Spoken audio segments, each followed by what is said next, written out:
Bonjour mes frères et mes sœurs et bienvenue à la pensée du jour d'aujourd'hui. Et nous allons prendre ceux qui ont une Bible. La pensée du jour se trouve dans le livre d'Isaïe, chapitre 2 et verset 22. Et nous lisons la parole au nom du Père, du Fils et du Saint-Esprit. Et la parole est ainsi. Finissez avec l'homme dont le souffle est dans ses narines, car quel est le cas doit-on faire de lui? Y a-t-il donc aucun remède? Doit-on vraiment désespérer de l'homme? Là, le livre d'Isaïe, frères et sœurs, nous parle de cesser. Cessez-vous de l'homme, c'est-à-dire cessez de vous confier ou de vous fier à l'homme. Car le prophète Isaïe venait de dire que les gens orgueilleux et élevés seraient abaissés, c'est-à-dire que les rois, les princes, les nobles seraient humiliés. Ceux à qui le peuple avait l'habitude de se confier doivent montrer leur influence pour se protéger. Et il appelle les gens à cesser de se fier à quiconque des dispositifs et des refuges des hommes. Ce qui implique que la confiance doit être placée uniquement dans notre Seigneur Jésus-Christ. Alléluia. Et quand il parle du souffle, dont le souffle est dans ses narines, c'est-à-dire qu'il est faible et courte durée, et qu'il n'y a aucun contrôle sur sa vie. Tout son pouvoir existe que pendant qu'il respire et que son souffle est dans ses narines, elle peut bientôt cesser. Il ne faut pas se confier à une chose aussi frêle et fragile que le souffle d'un homme.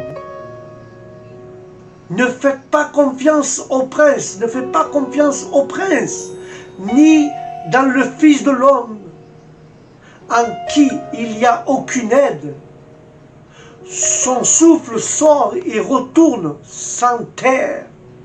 Le souffle sort et il retourne sur la terre. En ce jour même, ses pensées périssent. Heureux celui qui a le Dieu de Jacob pour son aide. Dans l'espoir et dans le Seigneur, son Dieu, le Chardin a traduit ce verset: ne soyez pas soumis à l'homme, car il est terrible, dont le souffle est dans ses narines, parce qu'aujourd'hui il vit et demain il n'est pas. Et il sera réputé pour rien. Il est remarquable que ce verset soit admis par la sentence, comme le suppose Vitrigan, car cela pourrait sembler exhorter les gens à ne pas faire confiance à leurs dirigeants. Alléluia. En outre, ou autrement dit, il n'est pas en mesure de se permettre l'assistance nécessaire quand Dieu viendra juger les gens. Que peut faire l'homme faible, fragile et mortel? Que peut-il faire? Car le refuge doit être recherché en Dieu. Car l'exhortation du prophète ici concerne un temps particulier, mais elle peut être appliquée en général pour nous apprendre à ne pas nous confier à un homme faible, fragile et mourant. Pour la vie et la santé, pour la nourriture et les vêtements, pour la maison et pour les amis, et surtout pour le salut. Nous dépendons de Dieu pour le salut, et non des hommes. Et surtout pour le salut, nous devons dépendre de Dieu. Et nous dépendons de Dieu que pour le salut, et non pour faire confiance aux hommes, mais le salut dépend de Dieu et non des hommes.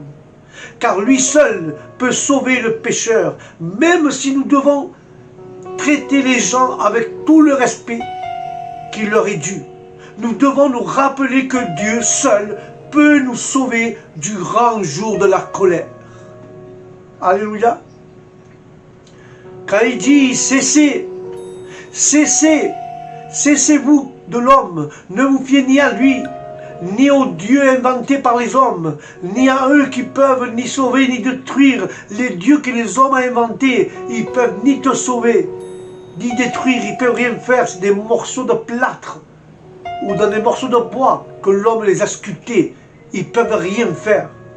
Quand il dit cessez, dont la respiration se trouve dans ses narines, de cet homme, signifiant, il nous fait rappeler que cet homme nous parle de l'Antichrist, l'homme du péché, qui est qu'un simple homme, un pauvre frêle, un homme mortel, bien qu'il se trouve dans le temple de Dieu, comme s'il était Dieu, se montrant comme Dieu, en prenant cela qu'il appartient à la divinité. C'est des conseils aux adeptes de l'Antichrist, de cesser de s'en aller auprès de lui et de l'adorer, voyant qu'il n'est pas le Dieu vivant, mais un homme mourant. Alléluia. C'est pour ça, frères et sœurs, y a-t-il aucun remède? Doit-on vraiment désespérer de l'homme? L'homme a été mis, frères et sœurs, il a été mis à l'épreuve dans l'innocence et il a failli. Il a été mis à l'épreuve sans loi et il s'est corrompu. Il a été mis en épreuve sous la loi et il a transgressé. Aussitôt formulé, il avait transgressé la loi. Mais encore, il a été mis à l'épreuve sous la grâce à l'heure d'aujourd'hui et sous le règne de la justice demain. Il démontrera de plus en plus sa totale incapacité pour faire face à sa responsabilité devant son Créateur. Alléluia. Et pourtant, frères et sœurs, pourtant, Dieu a en vue une éternelle bénédiction pour l'homme qu'il a créé à son image. Dès l'éternité, les délices de son cœur étaient dans les fils des hommes. Dans les fils des hommes il était. Et Dieu voulait en tirer une famille pour lui-même.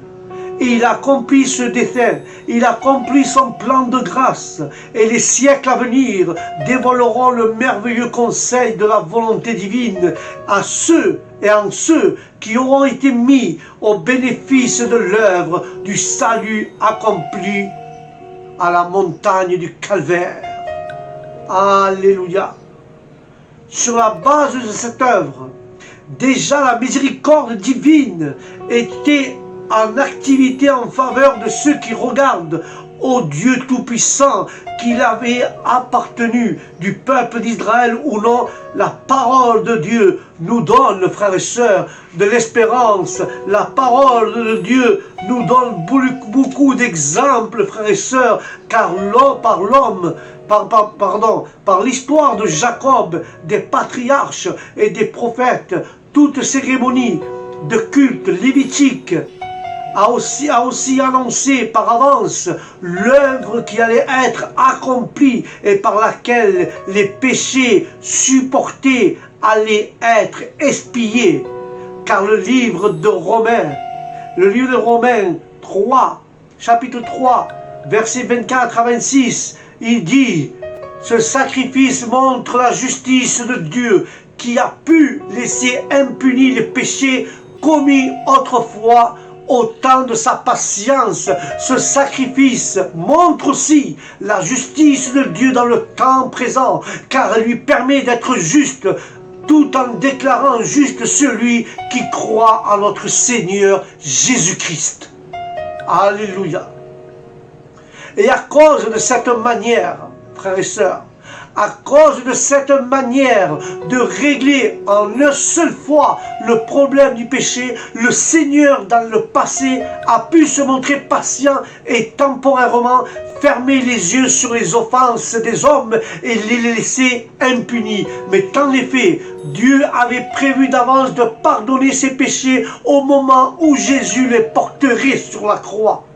Avant la venue du Messie, les croyants étaient déjà sauvés par la foi, mais à crédit depuis qu'Adam a désobéi à son Créateur, le dilemme divin était de satisfaire sa propre justice vis-à-vis des pécheurs et en même temps de faire preuve de grâce, d'amour et de miséricorde envers ses créatures rebelles et alignées et à les amener à lui.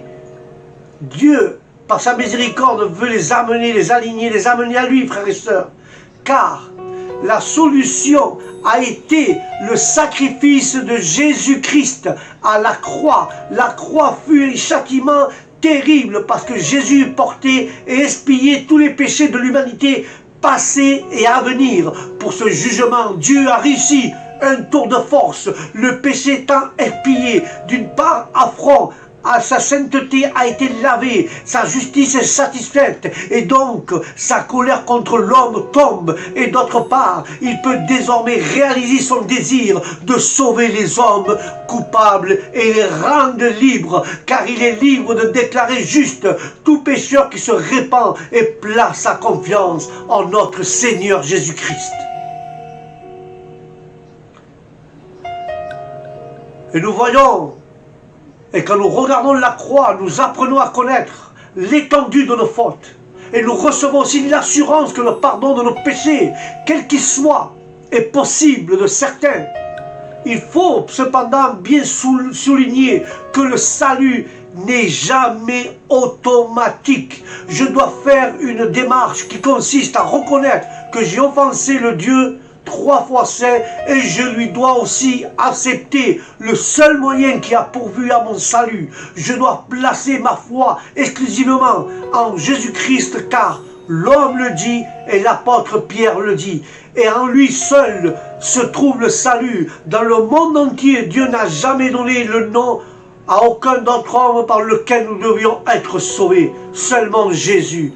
Car la justification du péché, le croyant est considéré dans la parole comme justifié par Dieu, la source même de toute par la grâce, le motif dans le cœur de Dieu, par le sang de Jésus. Voilà le moyen que Dieu a fourni par la foi, par elle on saisit ce que Dieu donne, par les œuvres. Elles sont la démonstration extérieure de la justice donnée par Dieu. Les œuvres ne rendent pas juste le croyant, mais elles montrent qu'il est justifié, car la justice est bénéfique à tous ceux qui croient. C'est donc ni la grandeur, ni la qualité de foi qui sauve. Il suffit de se reconnaître coupable et pécheur devant notre Créateur, devant notre Dieu, et croire en Jésus-Christ, le Fils de Dieu, l'auteur du salut éternel.